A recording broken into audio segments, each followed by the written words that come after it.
Sir कापी कलम बा भन्छन् फकाएर पठाउँछु बाबु भनि भन्छु ए 6-7 महिना यस्तो छ भाइ दुःख पाइयो। बुढेसकालले केशरी थामीको आँखाको उज्यालो खोसिसकेको छ। उहाँले अब दिन र रात छुट्याउन सक्नुहुन्न, तर आफ्ना छोराको दुःख उहाँले सास सासमा चिन्नुहुन्छ। यस्तै दुःखै छ कि अनि छोरा त्यस्तै छन्, छोरा कमै खान छैन।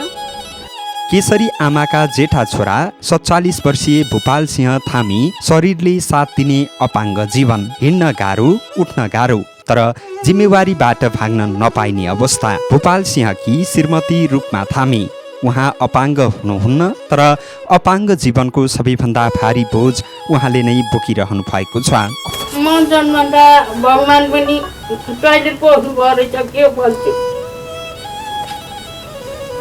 जन्मदा खेलो कि के हो। हर मान्छे आँसु सबै सम्हाल्ने एउटै हात। 42 वर्षीय माइला छोरा पलसिंह थामी, उहाँ पनि शारीरिक रूपमा अपाङ्ग। जन्मले यस्तै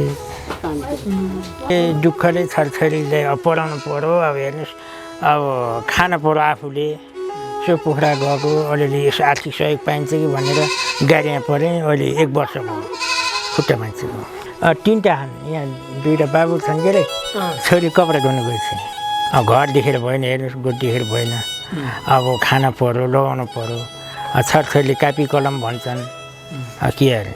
गुल्मीको छत्रकोट गाउँपालिका वडा नम्बर 3 नरम निवासी थामी परिवारका लागि सहयोगी हातहरू निरन्तर जोडिँदै गएका छन्।